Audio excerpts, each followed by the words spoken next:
Hello champions. तो कैसे हैं आप सभी? आई होप आप सभी बहुत अच्छे होंगे और अपनी पढ़ाई को बेहतर बनाने के लिए अपना बेस्ट दे रहे होंगे। मैं हूं अनुराग तिवारी और एक बार फिर से आप सभी का स्वागत करता हूं एलिमेंटिफाइड केमिस्ट्री के इस यूट्यूब चैनल पर। और आज हम पढ़ने वाले हैं some basic concepts of chemistry 11th chemistry का एक बेहतरीन सा टॉपिक जिसका नाम है मोल कॉन्सेप्ट। हाइप बना के रखी हुई है सब लोगों ने कि अरे मोल कॉन्सेप्ट कुछ नहीं है यार। इस वीडियो को देखने के बाद आप समझ जाओगे कि आप मोल कॉन्सेप्ट से जितना डरते हो ना उतना कुछ है नहीं मोल कॉन्सेप्ट में। ठीक है, मैं इस वीडियो को इस पूरे मोल कॉन्सेप्ट के 2 पार्ट्स में रखा हुआ हूँ क्योंकि हम बेसिक, मैंने पहले ही बताया था कि बेसिक से एडवांस लेवल पढ़ने वाले हैं।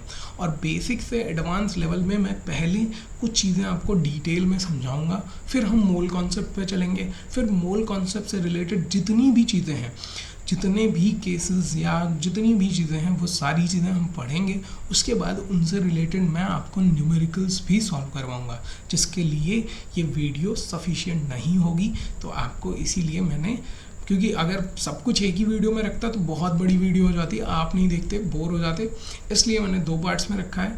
आपको केवल इतना करना है, आपकी अपनी जिम्मेदारी निभानी है, नोट्स बनाने हैं, पीरियोडिक रिवीजन करना है, बाकी मेरी जिम्मेदारी है।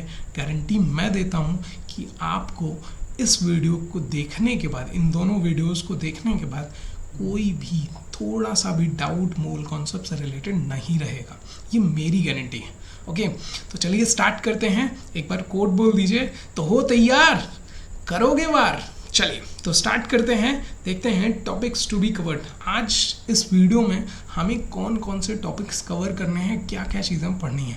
देखो, बेसिक से मैं चलने वाला हूँ तो ऑब्वियस सी बात है कि एकदम लोअर लेवल लेके चलूँगा। ठीक है, इसलिए मैंने कुछ टॉपिक्स और रखे हुए हैं, मोल कॉन्सेप्ट से पहले ही रखे हुए हैं, उन सभी को आपको समझना है। फिर आप मोल कॉन्सेप्ट, आप वो कहते हैं ना, एलिजिबल हो जाओगे कि आप मोल कॉन्सेप्ट को अच्छे से समझ सको। ठीक है, तो चलिए देखते हैं क्या क्या टॉपिक्स हैं। टॉपिक्स में पहला टॉपिक है AMU, एटॉमिक मास यूनिट। शायद 9th क्लास में आपने पढ़ा भी होगा। ठीक है, एटॉमिक मास यूनिट के साथ साथ एटॉमिक मास क्या होता है। सर ये सब क्या पढ़ा रहे हो सर? एटॉमिक मास हम तो जानते हैं, ठीक है, बहुत अच्छी बात है, आप जानते हैं, लेकिन मैं फिर भी बताऊंगा, आपको समझाऊंगा। यहाँ से कुछ चीज़ें हम रिलेट करेंगे। फिर उसके बाद हम पढ़ेंगे मोल्स क्या होते हैं, मोल क्या होता है, ग्राम एटॉमिक मास क्या होता है, ग्राम मॉलिक्यूलर मास क्या होता है। फिर हमारा ये टॉपिक आएगा जिसका नाम है मोल कॉन्सेप्ट। ठीक है, इसको हम पढ़ेंगे। और इसके बाद जो भी इनसे रिलेटेड जो भी चीज़ें हो पाएंगी, अगर कुछ न्यूमेरिकल्स का यूज़ पड़ता है, कुछ एग्जाम्पल का यूज़ पड़ता है, तो ज़रूर मैं वीडियोज़ में, इसी वीडियो में मैं देते जाऊँगा। आपको समझ में आना चाहिए, ये इम्पोर्टेंट है। ठीक है, चलें स्टार्ट करें। तो पहला टॉपिक हमारे इस वीडियो का एटॉमिक मास यूनिट। क्या होता है एटॉमिक मास यूनिट? इसी को एक और नाम देते हैं AMU, या फिर MU तो शॉर्ट फॉर्म में लिखते हैं। ठीक है, इसको एक और नाम दिया जाता है, U दिया जाता है, और उसको कहते हैं यूनिफाइड मास। क्या कहा जाता है? यूनिफाइड मास कहा जाता है। कहीं कहीं इसको डाल्टन से भी रिप्रेजेंट किया जाता है। ठीक है, एक MU इज इक्वल टू, अगर आप ये एटॉमिक मास यूनिट को बोलोगे तो एटॉमिक मास यूनिट डाल्टन भी लिखा जाता है, कहीं कहीं यूनिफाइड मास भी लिखा जाता है। तो ये बात याद रखिएगा। ठीक है, अब ये एटॉमिक मास यूनिट होता क्या है? तो देखो, atomic mass unit mass atom को मेज़र करने के लिए, जैसे हर एक चीज़ को आप मेज़र करते हो ना, जैसे डिस्टेंस को मेज़र करते हो तो उसकी यूनिट क्या होती है? किलोमीटर होती है। ठीक है, या मीटर, SI यूनिट की बात करो तो मीटर होती है। ठीक है, अगर आप टाइम को मेज़र कर रहे हो तो उसकी यूनिट क्या होती है? सेकंड होती है। ऐसे ही एटम के मास को मेज़र करने के लिए जो यूनिट बनाई गई थी वो बनाई गई थी एटॉमिक मास यूनिट, जिसको अब यूनिफाइड मास भी लिखा जाता है, U से रिप्रेजेंट करते हैं। ठीक है, अब U क्यों बनाया गया, एटॉमिक मास यूनिट क्यों बनाई गई? तो इसका रीज़न ये है कि एटम, एक्चुअल में एटम बहुत छोटा होता है। आपसे बताया, आपने शायद 9th क्लास या प्रीवियस क्लास में पढ़ा होगा कि ये हम नेकेड आईज से भी एटम को नहीं देख सकते हैं, एक सिंगल एटम को। ठीक है, नहीं देख सकते, तो यानी कि उसका मास बहुत कम, बहुत छोटा होगा, यानी कि उसका मास भी बहुत कम होगा। मास बहुत कम है तो उसको ग्राम में मेज़र नहीं कर सकते। ग्राम में मेज़र नहीं किया जा सकता, इसलिए उसके लिए एक अलग यूनिट बनाई गई जिसका नाम है एटॉमिक मास यूनिट। क्या नाम है? Atomic mass unit. और ये कैसे डिफाइन होता है? ये डिफाइन होता है रिलेटिव, ठीक है। It is defined as the 1/12 of mass of one carbon C12 atom. C12 atom यानी कार्बन का, ठीक है, जो कार्बन के आइसोटोप्स होते हैं, ठीक है, 3 आइसोटोप्स होते हैं, C12, C13, C14, ठीक है। उसमें से जो कार्बन 12 वाला आइसोटोप है, ठीक है, इसके एटम का जो एक एटम का जो मास होगा, ठीक है, उसका जब 1/12 निकाला जाएगा तो वो 1/12 जो होगा वो किसके बराबर होता है? एटॉमिक मास यूनिट के बराबर होता है, और उसी को एटॉमिक मास यूनिट कहते हैं, ठीक है। तो अब चीज़ें समझ लेते हैं, समझते हैं क्या 1 यानी न्यूमेरिकली अगर मैं लिखना चाहूँ तो एक mu बराबर क्या लिखूँगा? एक mu बराबर लिखूँगा 1/12 पार्ट ऑफ किसका? 1/12 part of mass of 1 C12 atom, ठीक है। ये होगा, ये डिफिनीशन इसकी बन गई, डिफिनीशन के अकॉर्डिंग ये बना, ठीक है। अगर मैं इसको मेजर कैलकुलेट करना चाहूँ, ठीक है, तो कैलकुलेट करने में क्या आएगा? Mass of 1 carbon atom, carbon atom का जो मास होगा वो कितना होगा, ठीक है। अब एटम का मास क्या कैसे निकालते हैं? एटम का मास कैसे निकालोगे भाई? एटम में क्या क्या चीज़ें हैं, क्या क्या चीज़ें होती हैं? इलेक्ट्रॉन होता है, प्रोटॉन होता है, न्यूट्रॉन होता है, ठीक है। जिसमें से इलेक्ट्रॉन का जो मास होता है, इलेक्ट्रॉन का, ठीक है, इलेक्ट्रॉन का जो मास होता है वो बहुत छोटा होता है in comparison to proton and neutron, ठीक है।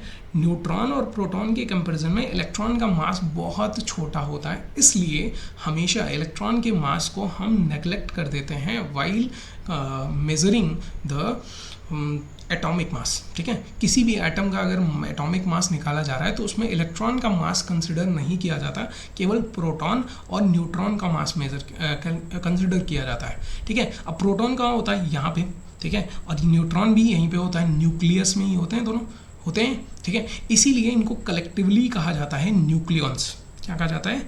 न्यूक्लियॉन्स इनको नाम देते हैं। क्या नाम देते हैं? न्यूक्लियॉन्स, ठीक है। और इन न्यूक्लियॉन्स यानी प्रोटॉन और न्यूट्रॉन, इन दोनों का जो मास होता है ना, प्रोटॉन और न्यूट्रॉन दोनों का जो मास होता है वो अप्रॉक्सीमेटली इक्वल होता है, ठीक है। क्या होता है? अप्रॉक्सीमेटली इक्वल होता है। तो अगर मुझे, ठीक है, अगर मुझे न्यूक्लियॉन्स का मास पता चल जाए तो मैं आराम से, ठीक है, मास ऑफ 1 कार्बन 12 एटम का मास निकाल सकता हूँ, ठीक है। निकाल सकता हूँ कैसे? जैसे एग्जांपल ले लीजिए, जैसे मेरे पास एक बॉक्स है, ठीक है, एटम को बॉक्स मान लिया। अभी इस बॉक्स में मैं कह रहा हूँ ए टाइप का पैकेट रखा है, एक बी टाइप का पैकेट रखा है, और दोनों पैकेट 1-1 किलो के हैं, ठीक है। दोनों पैकेट कितने किलो के हैं? 1-1 किलो के हैं, ठीक है।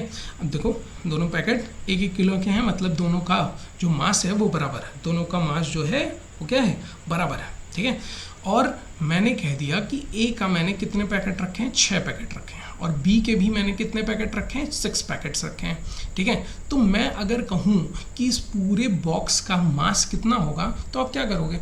आप कहोगे सर ए के 6 पैकेट हैं तो 6 किलो का ये हो गया, बी के 6 पैकेट हैं तो 6 किलो का ये हो गया। या फिर आप कहोगे कि सर दोनों का मास बराबर है, दोनों का मास बराबर है, 1-1 किलो का दोनों है, तो मैं टोटल पैकेट्स काउंट कर लूँगा, और उसके बाद उसके टोटल मास में, यानी टोटल पैकेट्स कितने हुए? 12, और उसके टोटल मास में वह उतने का, ठीक है, पैकेट के मास का मल्टीप्लाई कर दूंगा, जितना आएगा वही क्या हो जाएगा? वही पूरे बॉक्स का मास हो जाएगा। समझ में आ रही बात? वैसे ही यहाँ पे अगर कैलकुलेशन करना है तो कैलकुलेशन में क्या है? 2 ही चीज़ें कंसिडर करनी है, प्रोटॉन और न्यूट्रॉन। प्रोटॉन और न्यूट्रॉन कार्बन 12 की अगर बात करें तो कैसे निकालते हो? प्रोटॉन न्यूट्रॉन निकालने सबको आता है। अगर मैं ऐसे लिखा हूँ, प्रोटॉन ऐसे किसी एटम को रिप्रेजेंट किया जा रहा है C612 को, तो यहाँ पे जो नंबर लिखा जाता है, ये नंबर, ठीक है, किसको रिप्रेजेंट करता है? ये नंबर रिप्रेजेंट करता है न्यूक्लियॉन्स के नंबर को, ठीक है। कितने न्यूक्लियॉन्स हैं? न्यूक्लियॉन्स यानी प्रोटॉन और न्यूट्रॉन को कलेक्टिवली क्या कहा जाता है? न्यूक्लियॉन्स कहा जाता है। यानी अगर मैं कैलकुलेट करूँ, देखूँ तो कार्बन के 12 एटम में, ठीक है, कितने न्यूक्लियॉन्स होते हैं? 12 न्यूक्लियॉन्स होते हैं। तो मैं लिख लिया 12, ठीक है। और मल्टीप्लाई, अगर मैं इसमें मल्टीप्लाई कर दूं मास ऑफ वन न्यूक्लियन से, मास ऑफ वन न्यूक्लियन से अगर मल्टीप्लाई कर दूं, ठीक है, तो एटम का मास आ जाएगा, C12 एटम का मास आ जाएगा। ध्यान से देखिए यहाँ पे ये जो समझाया है इसी से रिलेट करिए थोड़ा सा, कि पूरा पैकेट ये कार्बन का पैकेट है, इसमें 6 इलेक्ट्रॉन है, 6 प्रोटॉन है, 6 न्यूट्रॉन है, और दोनों का मास क्या है, बराबर, ठीक है, दोनों का मास क्या है, बराबर। तो मैंने क्या किया कि दोनों के पैकेट्स का नंबर काउंट कर लिया, पैकेट का नंबर कितना 12 आया, और एक पैकेट का जितना मास है उससे मल्टीप्लाई कर दिया, तो टोटल मास आ जाएगा कि नहीं, आ जाएगा, ठीक है। तो यहाँ से अगर मैं देखूँ तो 12 से 12 क्या हो जाएगा, कैंसिल आउट, और एक AMU इज इक्वल टू आ जाएगा 1 AMU, यानी atomic mass unit is equal to आ जाएगा मास ऑफ वन न्यूक्लियन, ठीक है, आ जाएगा, ठीक है।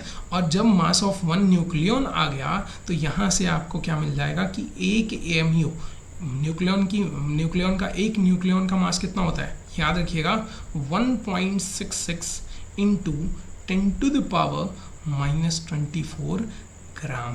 देखो ग्राम में कितनी छोटी यूनिट आ रही है ना कि ये कितना छोटा वैल्यू आ रहा है कि नहीं, ग्राम में, ठीक है। और इसी को अगर केजी में बदले तो केजी में कितना हो जाएगा, 1.66 इंटू 10⁻⁻, कितना 10⁻⁻27 केजी आ जाएगा, ठीक है, समझ में आया। यानी एक एटॉमिक मास यूनिट की अगर बात की जा रही है तो उसका मतलब क्या होगा, 1.66 इंटू 10⁻⁻24 ग्राम, ठीक है, इतना ग्राम, इतना छोटी क्वांटिटी, ठीक है। और यही किसका मास होता है, यही प्रोटॉन और न्यूट्रॉन का दोनों का मास होता है, ठीक है।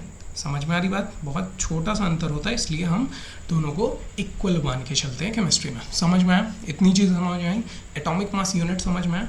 अब आगे बढ़ते हैं, थोड़ी सी चीज़ें और समझते हैं।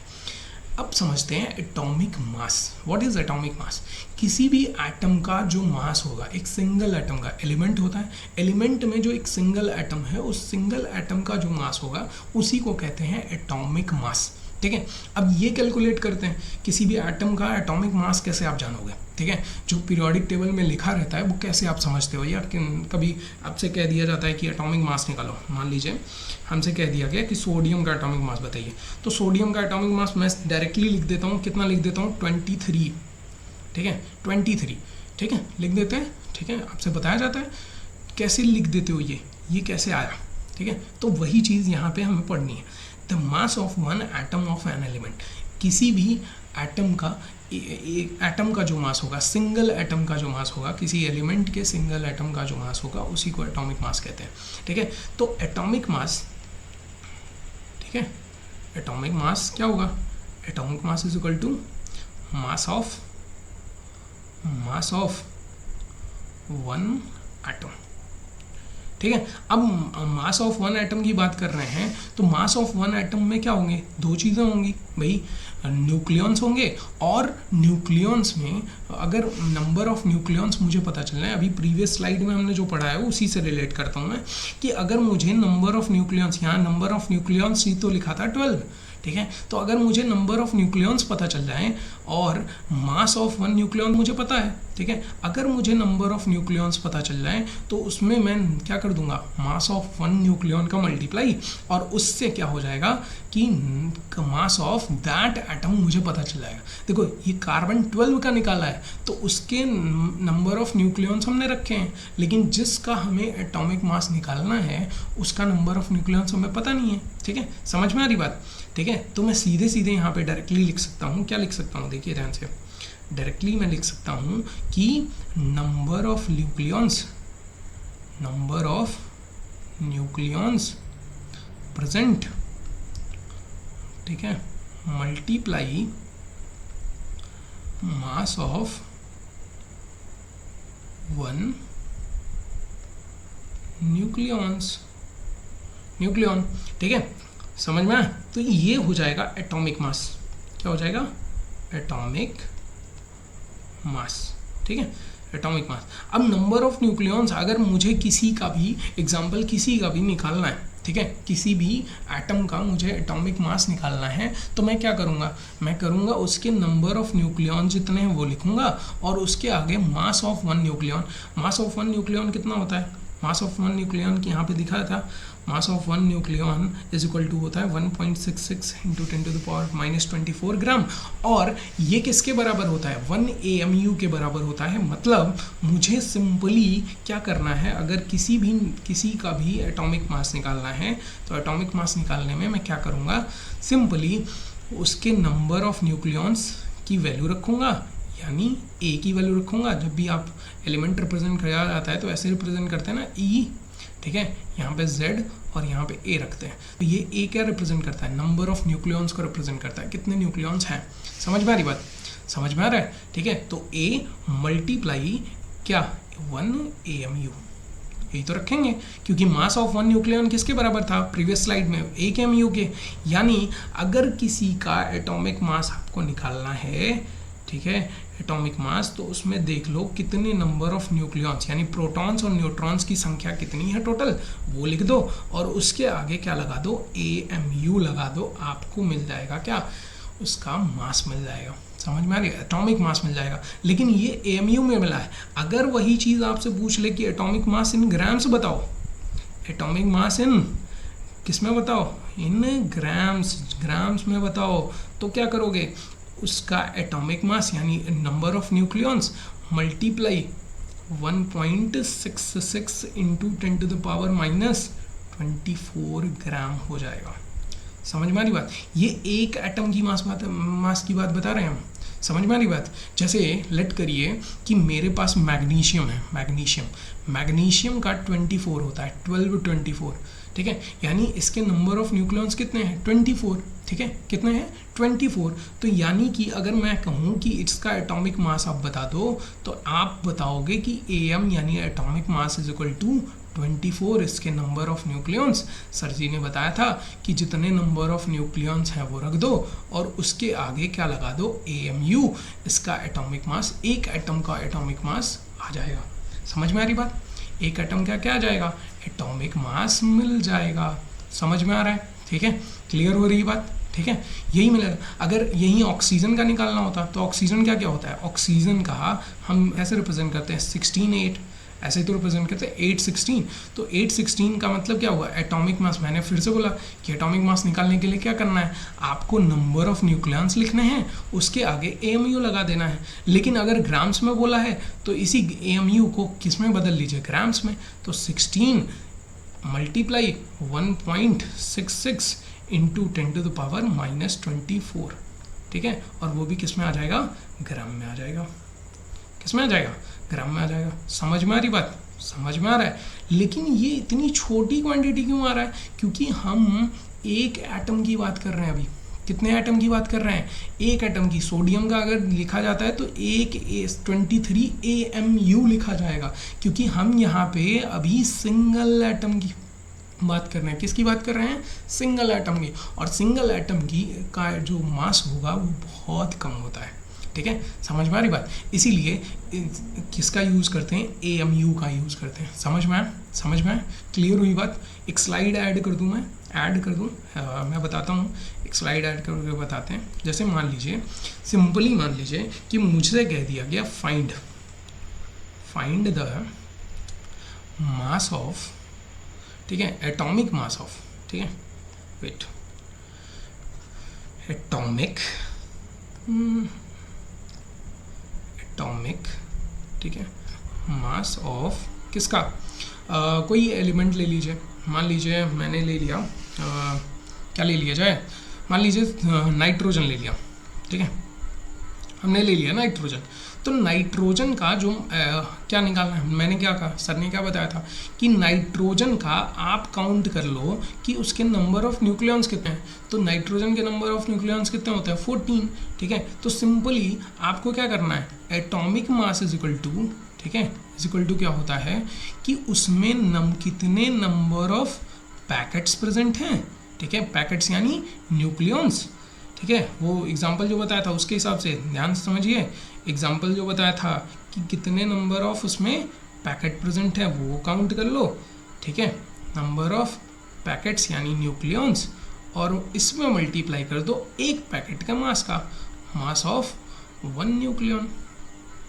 समझ में आ रही बात? ठीक है, तो यहाँ से क्या आ जाएगा, आपको क्या मिल जाएगा, आपको मिल जाएगा नंबर ऑफ न्यूक्लियॉन्स कितने हैं 14 और मास ऑफ 1 न्यूक्लियॉन किसके बराबर है 1 AMU के बराबर है कि नहीं। तो यहाँ से आपको क्या मिल गया कि एटॉमिक मास ऑफ नाइट्रोजन कितना होता है 14 AMU होता है। और इसी को कह दिया कि ग्राम में बदलो, तो आप क्या करोगे AMU की जगह उसका असली जो वैल्यू है वो रख दोगे, और वो वैल्यू कितनी होती है 1.66 इंटू 10⁻24 ग्राम्स। ठीक है, तो ये वैल्यू आ जाएगी किसकी, ये है एक एटम नाइट्रोजन का मास।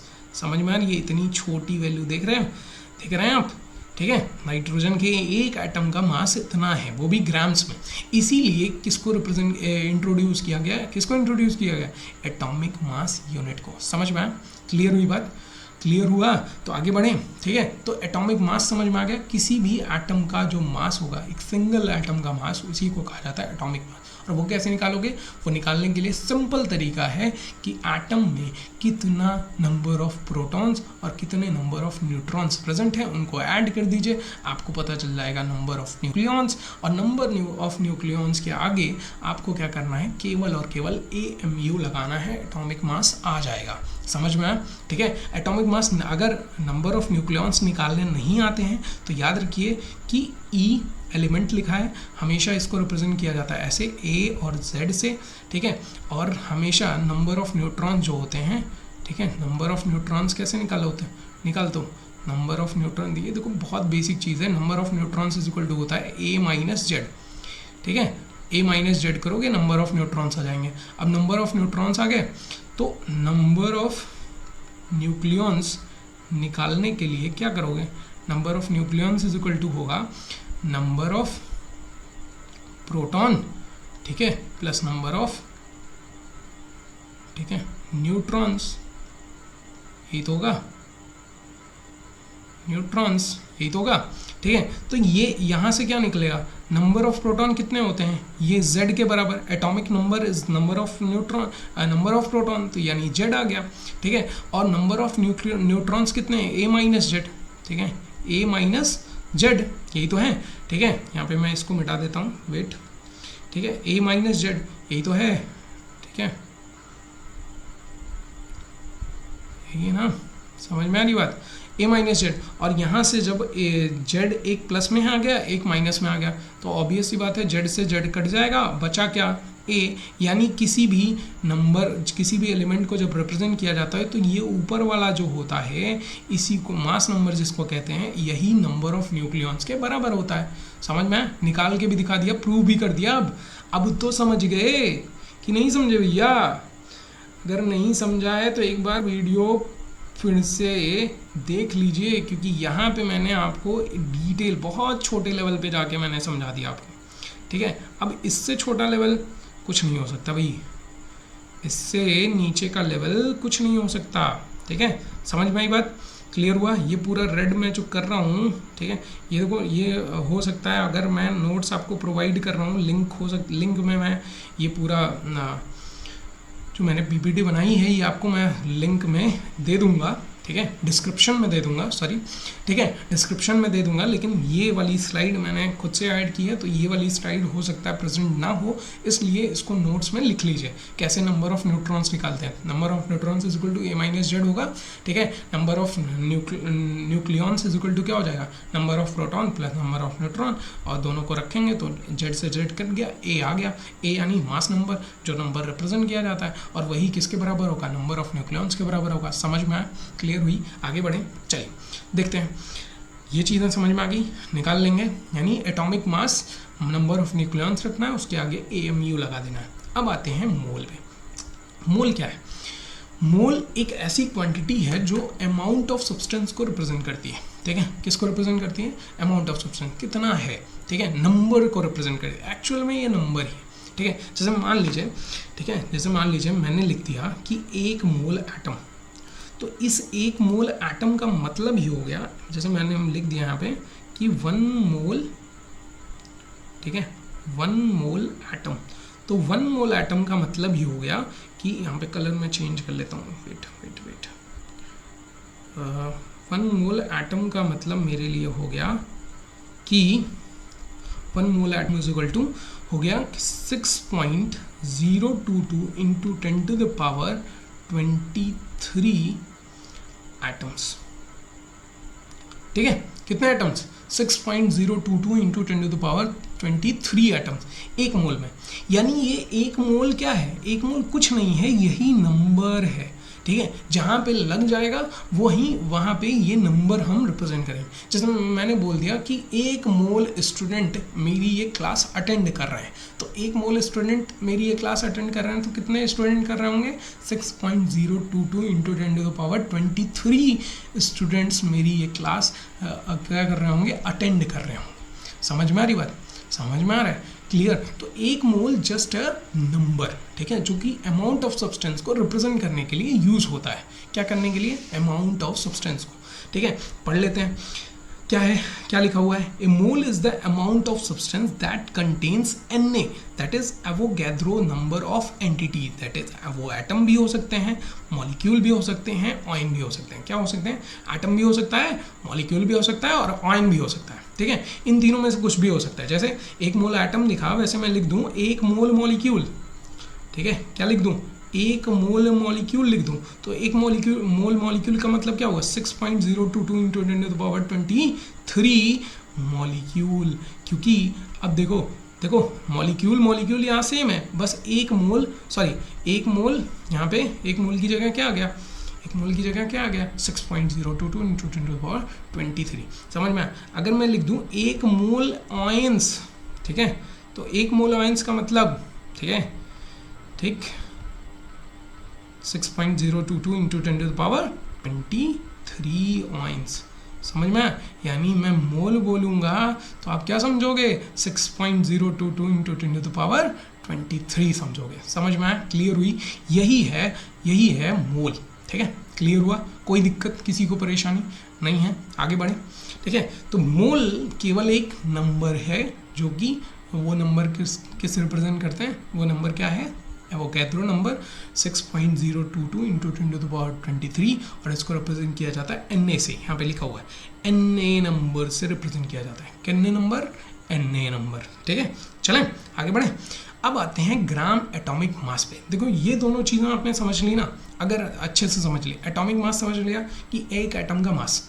मॉलिक्यूलर मास क्या होता है? एक मॉलिक्यूल का मास। ठीक है, एक मॉलिक्यूल का जो मास होगा उसी को हम मॉलिक्यूलर मास कहेंगे। पहले ग्राम एटॉमिक मास में समझा देता हूँ, फिर जब ग्राम मॉलिक्यूलर मास समझाऊंगा तो उसके साथ मैं मॉलिक्यूलर मास समझा के फिर ग्राम मॉलिक्यूलर मास आपको क्लियर करूँगा। ठीक है, तो क्या हुआ? देखो दो चीज़ें हैं यहाँ पे एक होता है एटॉमिक मास इन ग्राम्स, और यहाँ पे लिखा है क्या? ग्राम एटॉमिक मास।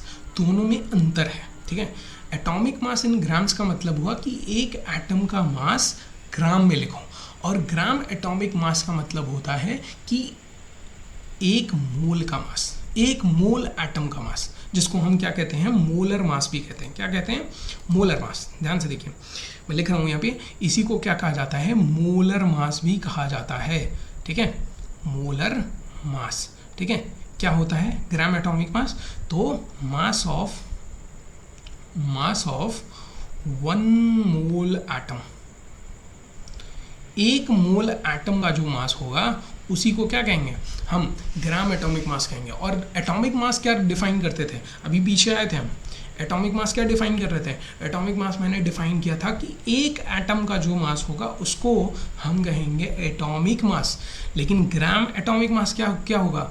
कि एक मोल एटम, यानी एक मोल यानी 6.022 into 10 to the power 23 atoms का जो मास होगा उसको कहा जाएगा ग्राम एटॉमिक मास या फिर मोलर मास। समझ में आया?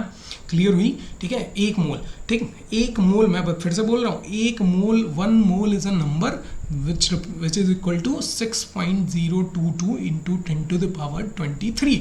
ये रट लेना है, याद एकदम दिमाग में बैठा होना चाहिए कि एक मोल मतलब मैं एक मोल बोलूँ तो आपको क्या समझना है? 6.022 इंटू 10 टू द पावर 23। समझ में?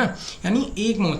अब देखो, अगर मैं यहाँ पे, ठीक है, यहाँ पे अगर मैं बता रहा हूँ इसको कैलकुलेशन करते हैं मास ऑफ ग्राम एटॉमिक, ठीक है, GAM, ग्राम एटॉमिक मास का कैलकुलेशन करें तो gram atomic mass is equal to क्या हो जाएगा, एटॉमिक मास, ठीक है, एटॉमिक मास, ठीक है, और एटॉमिक मास में कितने का मल्टीप्लाई कर दो, 1 मोल का मल्टीप्लाई कर दो, यही तो होगा, ठीक है। ये क्या हो जाएगा भाई, यही तो हो जाएगा भाई। देखो सिंपल से समझो कि 1 मोल इज अ नंबर, ठीक है, और एक एटॉमिक मास मतलब एक एटम का मास, एक एटम में 1 मोल का मल्टीप्लाई किया, टोटल 1 मोल एटम का मास आ जाएगा कि नहीं। वैसे ही नंबर है ना, जैसे मान लो एक पैकेट का मास 1 kg है, ठीक है, तो पैकेट का मास 1 kg यानी एटॉमिक मास, और उसमें कितने नंबर्स हैं, मान लीजिए 6 नंबर हैं, ठीक है, 6 पैकेट्स हैं, तो 6 का मल्टीप्लाई करोगे तो अभी टोटल मास आएगा। समझ में आ रही बात। वैसे ही यहाँ पे तो एटॉमिक मास क्या होता है, एटॉमिक मास हमने बताया था कि नंबर ऑफ न्यूक्लियॉन्स मल्टीप्लाई क्या, मास ऑफ 1 न्यूक्लियॉन, ठीक है, न्यूक्लियॉन, और मल्टीप्लाई किससे, 1 मोल से, ठीक है, समझ में। Is equal to number of nucleons कितने होंगे, वो बराबर होंगे किसके, ए के, यानी मास नंबर के, ठीक है, मल्टीप्लाई मास, ये मास ऑफ 1 न्यूक्लियॉन कितना होता है, ए के एम यू के बराबर, यानी 1.66 इंटू 10⁻⁻24 ग्राम के बराबर होता है। और 1 मोल की वैल्यू कितनी होती है, 1 मोल की वैल्यू होती है 1 मोल की वैल्यू कितनी होती है, 6.022। ओहो मैं ही भूल जा रहा हूँ, ठीक है, याद रखना है आपको, भूलना नहीं है। कितना, मैं 1 मोल बोलूँ तो आप क्या समझोगे, 6.022 इंटू 10⁻23। समझ में आ रही बात, कितना, 10⁻23, समझ में, ठीक है। अब यहाँ से अगर मैं देखूँ तो gram atomic mass is equal to, this implies that GAM, ठीक है, GAM यानी gram atomic mass is equal to आ जाएगा इतनी जो वैल्यू होती है, इतनी, ठीक है, इतनी वैल्यू, कौन सी वैल्यू, ये वाली, ये जो हमने AMU का मल्टीप्लाई 1 AMU का मल्टीप्लाई 1 मोल में किया है, 1 मोल नंबर्स में, ये इतने की वैल्यू जो होती है वो नियर अबाउट इक्वल होती है किसके, 1 के, किसके इक्वल होती है, 1 के इक्वल होती है। तो यानी gram atomic mass is equal to आ जाएगा मास नंबर, और मास नंबर में 1 का मल्टीप्लाई हुआ तो 1, और यहाँ पे ग्राम यूनिट में थी तो यहाँ पे आ जाएगा ग्राम। यानी किसी भी एटम का जो ग्राम एटॉमिक मास यानी 1 मोल का मास होगा, वो किसके बराबर होगा, वो बराबर होगा उसका मास नंबर लिख दीजिए और उसके आगे क्या लगा दीजिए, ग्राम लगा दीजिए। अब समझ में आया, कुछ समझ में आया, नहीं समझ में आया तो एग्जाम बताते हैं। जैसे आपको जब कहा जाता है कि सोडियम का मास बताओ, मैग्नीशियम का मास बताओ, या फिर आपके सर जी जब सोडियम का या मैग्नीशियम का मास लेते हैं तो वो कहते हैं मैग्नीशियम का मास लिए तो बोला जाता है 24 ग्राम। तो 24 ग्राम एक्चुअल में एक एटम का मास नहीं है, कितने एटम का मास है, 1 मोल को कंसिडर करके चल रहे हो। अगर 24 ग्राम डायरेक्टली लिखा है तो मतलब समझ लीजिए 1 मोल एटम का मास लिखा जा रहा है, और अगर मैग्नीशियम का मास लिखा जा रहा है ऐसे कि 24 AMU तो मतलब समझ लीजिए ये 1 एटम का मास है। कितने एटम का मास है, 1 एटम का मास। बस आपको यूनिट में देखना है, समझ में आ रही बात, यूनिट में फ़र्क देखना है। अगर नंबर के आगे यानी मास नंबर के आगे यानी नंबर ऑफ न्यूक्लियॉन्स के आगे ग्राम लगा है तो यानी वो ग्राम एटॉमिक मास है, यानी 1 मोल एटम का मास है, और अगर AMU लगा है यानी वो सिंगल एटम का मास है। समझ में आया, क्लियर हुई, कोई दिक्कत नहीं है। एक एग्जांपल देके क्वेश्चन यहीं पे सॉल्व कर लेते हैं, फिर आपको बताते हैं। जैसे मान लो हमसे कहा गया कि फाइंड the gram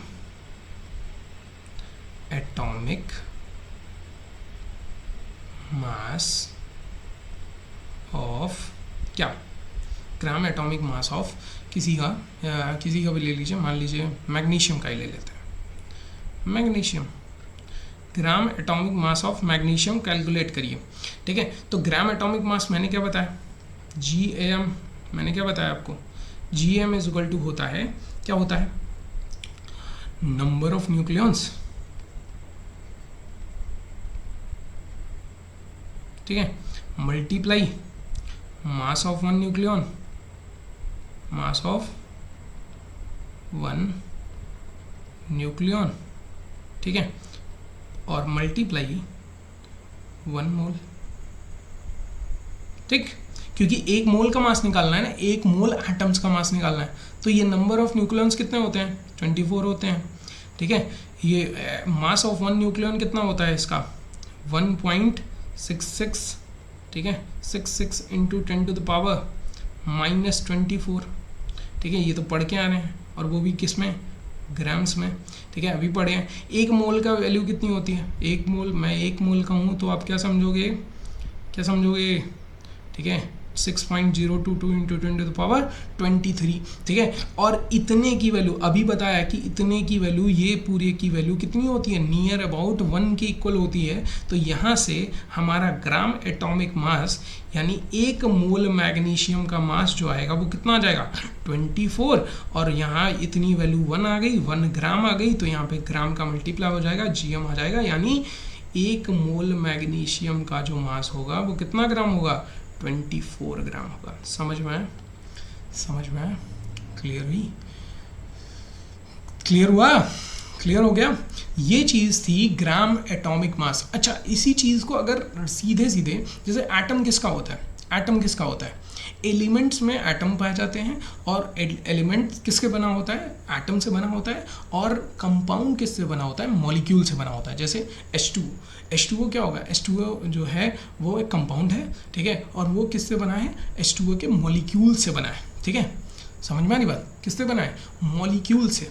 ठीक है, जो एटम्स का ग्रुप होता है उसको क्या कहते हैं, मॉलिक्यूल्स कहते हैं। जैसे H2O, जैसे क्या, H2O, समझ में आ रही बात, ये क्या हो जाएगा, ये क्या हो जाएगा, मॉलिक्यूल। अब इस मॉलिक्यूल का जो टोटल मास होता है उसी को मॉलिक्यूलर मास कहते हैं। क्या कहते हैं, इस मॉलिक्यूल का जो मास होगा वो इसको क्या कहेंगे, मॉलिक्यूलर मास। और वो किस में आएगा, AMU में आएगा। ऑब्वियस सी बात है भाई, एक मॉलिक्यूल बहुत छोटा मॉलिक्यूल होगा ना। जैसे मान लीजिए हमारे पास एक बॉटल है, मैंने ये एक बॉटल ले ली। ठीक है, इस बॉटल में मैंने कह दिया कि मेरे पास 1 किलो पानी है। ठीक है, या फिर मैं कह दिया कि मान लो 1 किलो नहीं लेते हैं, बहुत ज़्यादा हो जाएगा। मान लो कह दिया मैंने कि इसमें 30 ml वाटर है। अब 30 ml वाटर में बहुत सारे मॉलिक्यूल्स होंगे, इसके बहुत सारे, काउंटेबल ही नहीं होंगे, काउंट ही नहीं कर पाओगे आप, इतने सारे मॉलिक्यूल्स होंगे कि नहीं। ठीक है, यानी इसमें जो मॉलिक्यूल्स हैं वो बहुत उसका मॉलिक्यूल का जो एक मॉलिक्यूल का मास होगा वो बहुत कम होगा कि नहीं होगा ना। समझ में आ रही बात। तो वैसे ही उसको भी किस में मेज़र करेंगे, AMU में मेज़र करेंगे। भाई एटम से ही तो बना है, बस एटम से बनी हुई चीज़, और कितने एटम हैं, 3 ही एटम तो इसमें आ रहे हैं। तो ऑब्वियस सी बात है कि वो तीनों एटम मिला के इतनी बड़ी तो चीज़ बना नहीं लेंगे कि वो ग्राम में मेज़र किया जा सके। ऑब्वियस सी बात है, वो भी AMU में मेज़र किया जाएगा, इसलिए उसको मॉलिक्यूलर मास कहते हैं। लेकिन अगर उसी को 1 मोल के लिए करेंगे तो वो क्या हो जाएगा, ग्राम मॉलिक्यूलर मास। समझ में आया, क्या हो जाएगा, ग्राम मॉलिक्यूलर मास, यानी mass of 1 mole molecule. 1 mole molecule के मास का, 1 मोल मॉलिक्यूल का जो मास होगा उसी को हम क्या कहेंगे, ग्राम मॉलिक्यूलर मास। समझ में आया, क्लियर हुई। क्या कहा हमने, फिर से बोलिए, जल्दी बोलिए, क्या बोला हमने, 1 मोल मॉलिक्यूल का जो मास होगा उसी को हम क्या कहेंगे, ग्राम मॉलिक्यूलर मास। समझ में आया, GMM, क्लियर हुआ, कोई दिक्कत परेशानी नहीं है। चलिए आगे बढ़ते हैं। नेक्स्ट हम देखते हैं हमारा टॉपिक जिसका नाम है मोल कॉन्सेप्ट। अब ये क्या होता है, ठीक है, ये क्या होता है भाई, देखो हमेशा मान लीजिए 2 दोस्तों के बीच लड़ाई हो गई। ठीक है, अब 2 दोस्तों के बीच लड़ाई हुई है तो एक दोस्त ऐसा जरूर होता है जो दोनों में सुलह करवाने आता है। एक वो कहते हैं ना कि एक सपोर्ट का काम करता है कि अरे दोनों तरफ से मनाएगा कि अरे भाई मान जाओ, ठीक है, मान जाओ, दोनों को कन्वर्ट करने की कोशिश करता है, एक तरफ लाने की कोशिश करता है, और वही काम मोल कॉन्सेप्ट करता है। ठीक है, एक दूसरे को, एक क्वांटिटी को दूसरे क्वांटिटी में कन्वर्ट करने का काम मोल कॉन्सेप्ट का है, यानी ये बीच वाला है। ठीक है, ये क्या है, बीच वाला है, ये केवल कन्वर्जन करेगा। और किस में कन्वर्जन करेगा, हमेशा ये कन्वर्जन करता है दो चीज़ों के बीच में, दो क्वांटिटीज़ के बीच में जो यहाँ पे दी हुई हैं, और वो क्या क्या है, मास ऑफ सब्सटेंस, ठीक है, mass of substance to number of particles, और number of particles to mass of substance. ठीक है, यानी कि ये मोल कॉन्सेप्ट क्या करेगा, अगर आप, ठीक है, आपके पास किसी भी सब्सटेंस का मास दिया हुआ है, ठीक है, आपको कह दिया, मैंने अभी बताया ना कि ये बॉटल है, इसमें 30 ग्राम पानी है, ठीक है, तो इस 30 ग्राम ऑफ वाटर में कितने नंबर ऑफ पार्टिकल्स प्रेजेंट होंगे, वो कौन कैलकुलेट करके दिखाएगा, वो कैलकुलेट करके दिखाएगा मोल कॉन्सेप्ट। कौन कैलकुलेट करके दिखाएगा, वो कैलकुलेट करके दिखाएगा मोल कॉन्सेप्ट। समझ में आ रही बात, समझ में आया, ठीक है। या फिर इसी का उल्टा मैं कर दूं, मैं कह दूं कि मुझे पता है कि इस बॉटल में जो वाटर है, इसमें कितने नंबर हैं, इसमें मान लीजिए हमने कह दिया कि 75 करोड़ मॉलिक्यूल्स हैं, ठीक है, कितने मॉलिक्यूल्स हैं, 75 करोड़ या जितना भी 100 करोड़ मान लो, ठीक है, लेने में क्या जाता है, मैंने कह दिया कि 100 करोड़ मॉलिक्यूल हैं, बताओ इसका मास क्या होगा, कौन कैलकुलेट करके दिखाएगा, मोल कॉन्सेप्ट। ठीक है, कैसे कैलकुलेट करेगा वो हम आगे समझेंगे, पहले ये समझो कि मोल कॉन्सेप्ट करता क्या है। करता यही है कि अगर आपने उसको मास दे दिया किसी भी चीज़ का, किसी भी सब्सटेंस का, चाहे सब्सटेंस दो तरीके के होते हैं, एक एलिमेंट और दूसरा कंपाउंड। देखो हम प्योर सब्सटेंस की बात कर रहे हैं, मिक्सचर्स में नहीं जाएंगे, प्योर सब्सटेंस की यहाँ बात करनी है। प्योर सब्सटेंस में दो ही होते हैं, एलिमेंट और कंपाउंड। अगर किसी एलिमेंट को आपने दिया है, तो एलिमेंट का आपने उसका मास बता दिया, तो वो मोल कॉन्सेप्ट क्या करेगा, उसमें कितने नंबर ऑफ पार्टिकल्स यानी कितने नंबर ऑफ एटम्स प्रेजेंट है वो कैलकुलेट करके दिखा देगा। और अगर आपने मॉलिक्यूल कंपाउंड लिया है तो वो क्या करेगा, कंपाउंड का मास दिया है तो उसके नंबर ऑफ पार्टिकल्स यानी नंबर ऑफ मॉलिक्यूल्स कैलकुलेट करके दिखाएगा। कौन कैलकुलेट करके दिखाएगा, मोल कॉन्सेप्ट। समझ में आया। या फिर अगर आपको नंबर ऑफ पार्टिकल्स पता है तो नंबर ऑफ पार्टिकल्स को किस में कन्वर्ट कर देगा, बता देगा कि इतने नंबर ऑफ पार्टिकल्स अगर हैं तो इतने नंबर ऑफ पार्टिकल्स का एक्चुअल में मास कितना होगा। ठीक है, समझ में आया। तो कुल मिला के ये क्या कर कि दोनों तरफ जा रहा है, मोल कॉन्सेप्ट दोनों तरफ जा रहा है। मास ऑफ सब्सटेंस को कन्वर्ट कर रहा है कि उसमें कितने नंबर ऑफ पार्टिकल्स हैं, और नंबर ऑफ पार्टिकल्स अगर आपको पता है तो वो बताएगा कि उतने नंबर ऑफ पार्टिकल्स का मास कितना होगा। समझ में आया।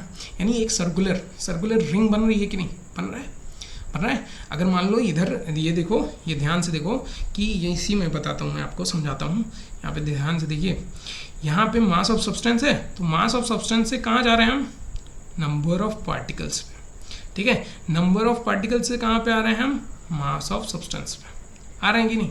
ठीक है, यानी मास ऑफ सब्सटेंस से हम किस में कन्वर्ट करिए, नंबर ऑफ पार्टिकल्स में, और नंबर ऑफ पार्टिकल्स से कन्वर्जन किस में हुआ, मास ऑफ सब्सटेंस में। समझ में क्लियर हुई।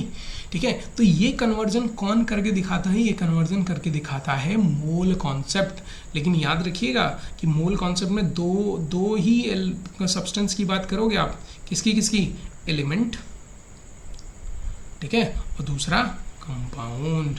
और एलिमेंट किससे बना होता है भाई, कंपाउंड एलिमेंट बना होता है एटम से। ठीक है, यानी इसके जो नंबर ऑफ पार्टिकल्स होंगे वो क्या होंगे, एटम्स होंगे। और कंपाउंड किससे बना होता है, मॉलिक्यूल से, तो इसके नंबर ऑफ पार्टिकल्स क्या होंगे, मॉलिक्यूल्स होंगे। समझ में। यानी अगर एलिमेंट का मास दिया है तो आप नंबर ऑफ एटम्स निकाल सकते हो, अगर कंपाउंड का मास दिया है, किसी कंपाउंड का मास दिया है तो आप नंबर ऑफ मॉलिक्यूल्स निकाल सकते हो। समझ में आया, क्लियर हुई, कोई दिक्कत परेशानी, नंबर ऑफ पार्टिकल्स में क्या निकाल सकते हैं, नंबर ऑफ पार्टिकल्स में नंबर ऑफ मॉलिक्यूल्स निकाल सकते हैं। क्लियर हुआ, समझ में आया। आगे बढ़ें, चलिए आगे चलते हैं, नेक्स्ट देखते हैं। हमारी नेक्स्ट स्लाइड पे मैं समझाता हूँ आपको कि अब मोल कॉन्सेप्ट से रिलेटेड थोड़ा सा हम रिलेट करके कुछ 1-2 क्वेश्चन लगाते हैं, फिर मैं आपको फिर ज़्यादा आपको क्लियर हो जाएगा। ठीक है, करें तो मोल कॉन्सेप्ट का जो पहला स्टेप है, देखो मैं मोल कॉन्सेप्ट को हमेशा केस वाइज पढ़ाता हूँ। ठीक है। तो केस वाइज ही हम पढ़ेंगे, 3 केसेस हैं, उन्हीं 3 केसेस को हम पढ़ेंगे ना, हो सकता है उससे आगे भी बढ़ जाए। वैसे 3 केसेस मैं पढ़ाता हूँ, अगर ज़रूरत पड़ी तो और डिफाइन करने की ज़रूरत पड़ी तो कुछ और बढ़ा दूंगा, लेकिन पहला है केस फर्स्ट। ठीक है, ध्यान से देखिए केस फर्स्ट। केस फर्स्ट क्या है कि अगर मुझे, ठीक है, if mass of substance is given, mass of substance is given, अगर मुझे मास ऑफ सब्सटेंस दिया हुआ है, मास ऑफ सब्सटेंस यानी एलिमेंट का भी दे सकता है और कंपाउंड का भी दे सकता है। ठीक है, तो मास ऑफ सब्सटेंस के लिए हमारे पास एक फॉर्मूला होता है कि नंबर ऑफ मोल्स, हम वहाँ से निकाल लेते हैं नंबर ऑफ मोल्स। ठीक है, क्या निकालेंगे? Number of moles. तो number of moles is equal to होता है गिवन मास, ठीक है, गिवन मास अपॉन उस सब्सटेंस का, चाहे वो ग्राम एटॉमिक मास निकाल लो, चाहे वो ग्राम मॉलिक्यूलर मास निकाल लो, और उसी को हम क्या कहते हैं? मोलर मास भी कहते हैं। तो आप लिख सकते हो डायरेक्टली मोलर मास। ठीक है, यानी एक मोल का, उसी का एक मोल का मास निकाल लो उस सब्सटेंस का। अब मॉलिक्यूल है, अगर मॉलिक्यूल है तो molecular mass, gram molecular mass निकलेगा, अगर एटम है तो ग्राम एटॉमिक मास निकलेगा। समझ में आ रही बात? समझ में आ रहा है? ठीक है, तो नंबर ऑफ मोल्स, इसी को शॉर्ट फॉर्म में अगर लिखें तो number of moles n is equal to small w से रिप्रेजेंट करते हैं गिवन मास को, और मोलर मास को स्मॉल ms से रिप्रेजेंट मैं कर देता हूँ। ठीक है, इससे रिप्रेजेंट करते हैं, ठीक, स्मॉल m से। तो ये हमारा फॉर्मूला बन गया। ठीक है, अब इससे निकालोगे अगर कैसे, समझो। ठीक है, अब सर आपने तो बता दिया, अभी पीछे आप डिफाइन करके आए हो। ठीक है, कि सर ये चीज़ें होती हैं ऐसे, मास ऑफ सब्सटेंस को हम नंबर ऑफ पार्टिकल्स में कन्वर्ट कर सकते हैं, कैसे कर सकते हैं वो भी देख लीजिए। ठीक है, मान लीजिए एक एग्जांपल ले लेता हूँ। ठीक है, एक एग्जांपल लेके समझाएं, ज़्यादा समझ में आएगा आपको। मान लीजिए मैंने कहा, एक क्वेश्चन है, मैंने कहा कि find the number of atoms present in, ठीक है, इन मान लीजिए मैंने दे दिया यहाँ पे, क्या लिख सकते हैं, 0.14 ग्राम ऑफ नाइट्रोजन। ठीक है, नाइट्रोजन का कितना ग्राम लिया है? ठीक है, कितना ग्राम लिया है? 0.14 ग्राम। ठीक है, 0.14 ग्राम ऑफ नाइट्रोजन में, बहुत छोटा सा एकदम सिंपल सा क्वेश्चन मैंने लिया है, समझाने के लिए लिया है। ठीक है, और लेवल के क्वेश्चन सॉल्व करेंगे, अभी समझो, अगर आपने पढ़ा भी है तब भी अभी समझो, देखो समझो कि क्या चीज़ें मैं कर रहा हूँ। ठीक है, तो सोल्यूशन पे आते हैं। मैंने क्या कहा? मैंने कहा कि अगर मास ऑफ सब्सटेंस दिया होगा तो आपको करना क्या है? आपको करना है पहले नंबर ऑफ मोल्स निकाल लो, ये फॉर्मूला लगा के। ठीक है, तो गिवन मास क्या है? गिवन मास निकाल लो। तो यहाँ पे देखो, यहाँ पे क्या बोल रहा है? एटम पूछ रहा है। एटम मतलब एलिमेंट दिया होगा, यानी नाइट्रोजन। अब नाइट्रोजन का मोलर मास कितना होता है? नाइट्रोजन का मोलर मास होता है 14। ठीक है, कितना होता है? एक एटम का मास 14 ग्राम होता है। ठीक है, एक एटम का मास कितना होता है? सॉरी, एक मोल एटम का मास कितना होता है? 14 ग्राम। एक एटम होगा तो mu लगेगा। ठीक है, तो यानी number of moles is equal to, ठीक है, क्या हो जाएगा? गिवन मास कितना है? 0.14। ठीक है, अपॉन उसका मोलर मास कितना है? 14, और यहाँ पे डिवाइड होगा तो ये आ जाएगा 1/100 आ जाएगा। और इसको लिखें तो ऐसे लिख सकते हैं 10⁻⁻2 ग्राम। सॉरी, ग्राम से ग्राम तो कट गया, ग्राम यहाँ पे भी ग्राम था। ठीक है, और ये भी ग्राम में आया था, ग्राम से ग्राम कट गया, यानी यहाँ पे कोई यूनिट नहीं बची है। ठीक है, कोई यूनिट, 10⁻²। नंबर ऑफ मोल्स कितने आ गए? 10⁻²। अच्छा, यानी कि हमको एक चीज़ पता चल गई कि एक 0.14 ग्राम में, ध्यान से सुनिए, कि हमें एक चीज़ पता चल गई कि 0.14 ग्राम ऑफ नाइट्रोजन में कितने नंबर ऑफ मोल्स हैं? इतने नंबर ऑफ मोल्स हैं। ठीक है, अब हमको पता है कि एक मोल में, ठीक है, एक मोल में कितने पार्टिकल होते हैं? 6.022 इंटू 10⁻23 क्या होते हैं? एटम्स, क्योंकि हाँ एटम की बात की जा रही है।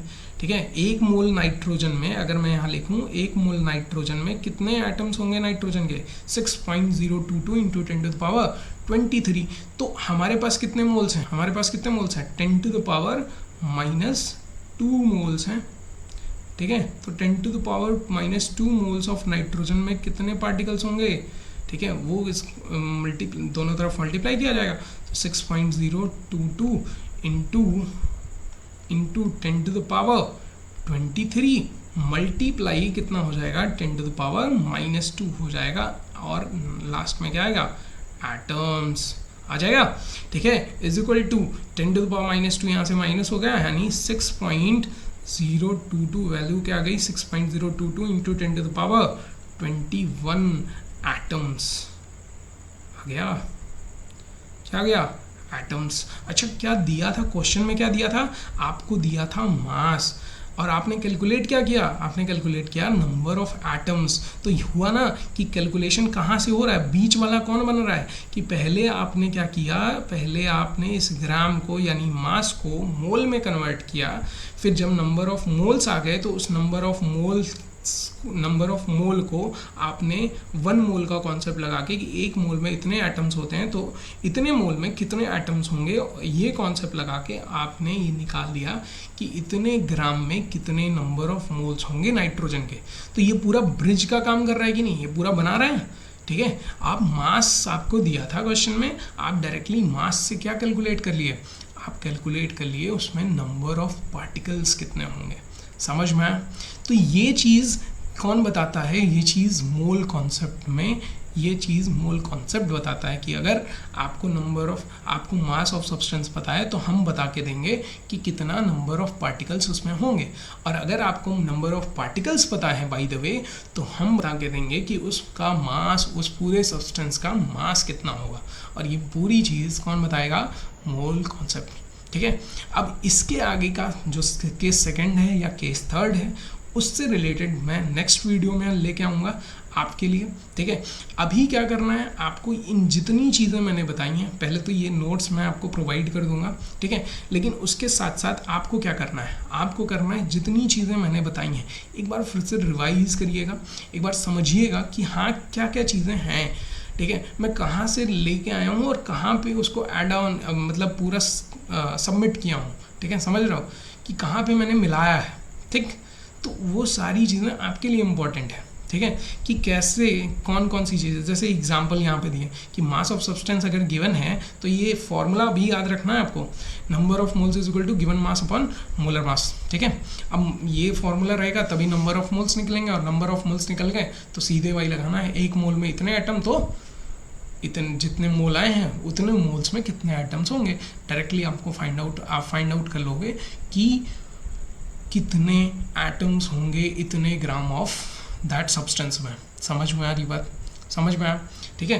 तो आगे बढ़ते हैं, और जो बात हमें बोलनी है वो इतनी सी बोलनी है कि थैंक यू, लाइक करिएगा सेशन को, ठीक है, शेयर भी करिएगा अगर आपको समझ में आई हैं चीज़ें, ठीक है, बहुत अच्छे से समझ में आई हैं, ठीक है। तो आगे की चीज़ें बस इतना से कहनी है कि आप रिवीजन करते रहिए, जो भी चीज़ें पढ़ाई जा रही हैं नोट्स प्रॉपर बनाइए, उसको पीरियोडिक रिवीजन का पार्ट बनाइए, सक्सेसफुल तभी होंगे। First year is not rest year, get it, फिर से मैं वही बोल रहा हूँ।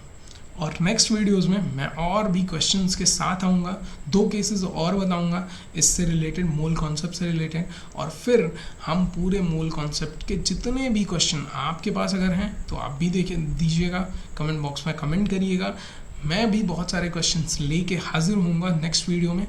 तब तक के लिए धन्यवाद, थैंक यू सो मच।